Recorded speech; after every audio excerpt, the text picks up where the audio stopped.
श्रीमद् भगवद गीता प्रवचन क्रमांक 31।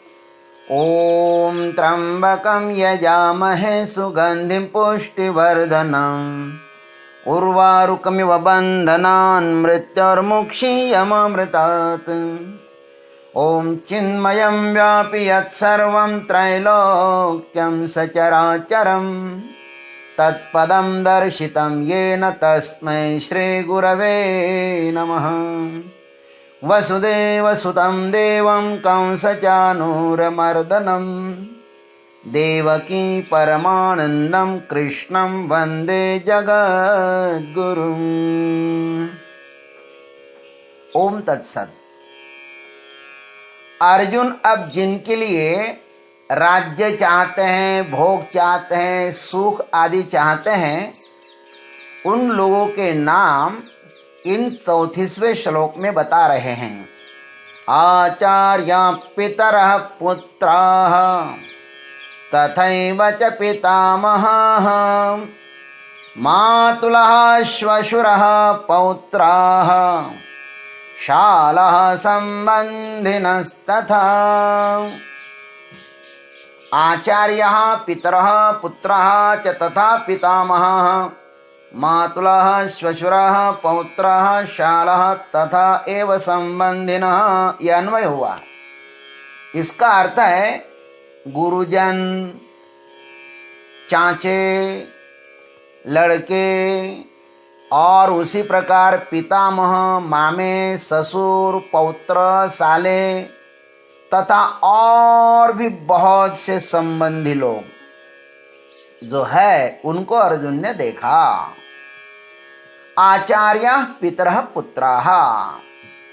अब सर्वप्रथम अर्जुन को कौरव सैन्य में आचार्य का ही दर्शन हुआ है और उन्हें वह सब कुछ स्मरण हुआ है।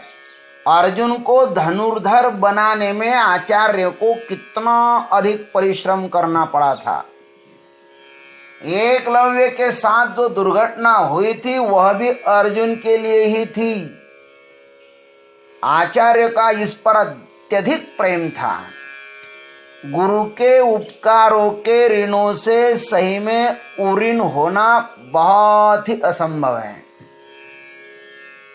उनको अपने प्राण भी अर्पण कर दे तो भी बदला चुकाया नहीं जा सकता। हे प्रभु, फिर मैं उनके प्राण कैसे ले सकता हूं? ये द्रोणाचार्य, कृपाचार्य, इन गुरुजनों की तो पूजा करनी चाहिए। इन पर मैं शस्त्र कैसे चलाऊं? आप ही बताइए। पितरः, जो पिता तुल्य है, भूरि श्रवादि, उनको मैं कैसे मारूं? श्रुति माता ने तो कहा है पितृदेवो भव आचार्य देवो भव। इस श्रुति माता का मैं निरादर कैसे करूं प्रभु? आप ही बताइए। पुत्राः, ये मेरा अभिमन्यु, घटोत्कच, लक्ष्मण आदि पुत्र, द्रौपदी के 5 पुत्र, इन अपने कुल दीपकों को अपने ही तीक्ष्ण बाणों से मैं कैसे बुझाऊं? तथा पितामहः, और हे प्रभु उसी प्रकार हमारे पितामह भीष्म, सोमदत्तादि, इन वयोवृद्ध आदरणीय महापुरुषों पर एक तीक्ष्ण बाण मैं कैसे चलाऊं? क्या इसी क्षण के लिए उन्होंने हमारे जैसे पुत्रों की कामना की थी? इस युद्ध की कल्पना से भी प्रभु मुझको बहुत भय लग रहा है। मातुलः श्वशुरः पौत्रः शालः, ये हमारे मामे, ये हमारे ससुर, ये हमारे पौत्र, ये हमारे साले और ये हमारी पूजनी माताओं के प्रिय भाई पुरुजित, कुंतीभोज, शल्य, शकुनी आदि, इन मामाओं पर मैं किस प्रकार शस्त्रों से प्रहार करूं? आप ही बताइए। श्वशुराः, जो हमारे प्रिय पत्नियों के पिता हैं और हमारे भी पिता तुल्य हैं, उन द्रुपद, राजा शैब्य आदि पर मैं शस्त्र कैसे चलाऊं? इन पर शस्त्र चलाते समय मेरा हृदय ही रुक जाएगा। पौत्राः, हे कृष्ण हमारे पुत्रों के पुत्र माने लक्ष्मणादिकों के जो पुत्र है वो भी युद्ध के लिए आए हैं, और ये जो हमारे कुल दीपक है उनको मैं अपने ही इन तीक्ष्ण बाणों से कैसे नष्ट कर दूं। शालाः, हमारी पत्नियों के प्रिय भाई दृष्टद्युम्न, और आप जैसे अनेक प्रियजन उन पर शस्त्र चलाते समय हमारा सिर लज्जा से झुक जाएगा। तथा एव संबंधिनः, तथा और भी बहुत से संबंधी लोग हैं, और उसी प्रकार एकलव्य, भगदत्त, कृतवर्मा, सात्यकी आदि बहुत से लोग हैं। यहाँ पर इकट्ठे हुए समस्त संबंधी लोग, इनका तो आदर सत्कार ही करना चाहिए ना, इनको मारना तो बहुत दूर की बात है। अर्जुन इस प्रकार बोल रहे हैं। और ध्यान रखना, जो भी पारिवारिक युद्ध होते हैं वे सब क्षुद्र कारणों से बेहोशी और नासमझी में ही होते हैं। और यदि दो भाई के युद्ध में किसी एक की भी मौत हो जाती है तो जो जिंदा रहता है ना, उसे आजीवन उसका मन एवं उसका परिवार उसको मानसिक पीड़ा देता रहता है। वह अपने भाई की हत्या करके सुख से नहीं जी सकता। आवेश समाप्त होते ही सब व्यर्थ मालूम पड़ता है।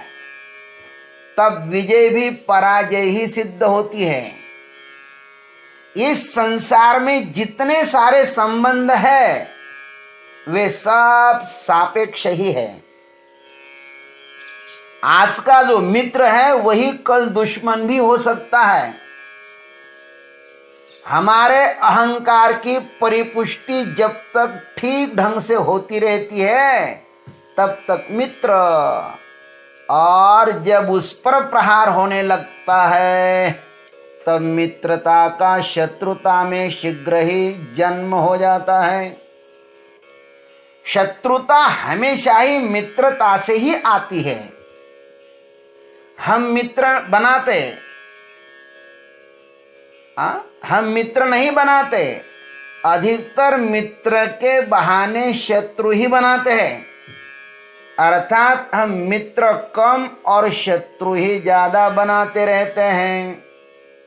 अतः इस युद्ध में विजय या पराजय दोनों भी निष्फल ही है। संबंध का अर्थ ही यह होता है कि एक बार जिसके साथ बन गए अब उससे आजीवन छूटने वाला नहीं है। बन गए सो बन गए, उसके नाम संबंध है। यह व्यावहारिक सत्य है। वो दुश्मनी का संबंध हो या मित्रता का संबंध हो, बन गए ना, फिर बन गए, अटक गए उसमें। और संबंध में रहकर संबंध से मुक्ति निश्चित ही असंभव ही है। संबंध में रहते और संबंध से मुक्ति चाहते, होगा क्या? हो नहीं सकता। किंतु संबंध से ऊपर उठकर द्वंद्व से पार हुआ जा सकता है, ये भी शास्त्र ने बताया है। किसके द्वारा? संन्यास के द्वारा। अथवा भगवान ने कहा असंग शस्त्रेण दृढ़ेन छित्त्वा, असंग रूपी शस्त्र के द्वारा इन संबंधों को काटा जा सकता है। अर्जुन संबंधातीत होने की आकांक्षा नहीं कर रहे हैं, अपितु द्वंद्व में रहकर ही द्वंद्वातीत होना चाहते हैं। किंतु मेरे भाई यह असंभव है। द्वंद्व में रहकर तुम द्वंद्वातीत नहीं हो सकते हो। यही तो अज्ञान की जड़ है, इसको ही तो अज्ञान कहते हैं। इसलिए अपने आप को, व्यक्ति को पहचानना चाहिए कि मैं कहां पर खड़ा हूं और मुझको जीवन में क्या करना चाहिए। अर्जुन रो रहा है लेकिन बहुत अच्छे व्यक्ति के सामने रो रहा है, श्री कृष्ण के सामने। अर्जुन का ये रोना भी हंसी में बदल जाएगा। अब हम देखते हैं ये एक श्लोक में कैसी कैसी दिव्य बातें हमारे सामने आती है, उसको हम आगे देखते रहेंगे। लेकिन आज इतना ही, शेष कल देखेंगे।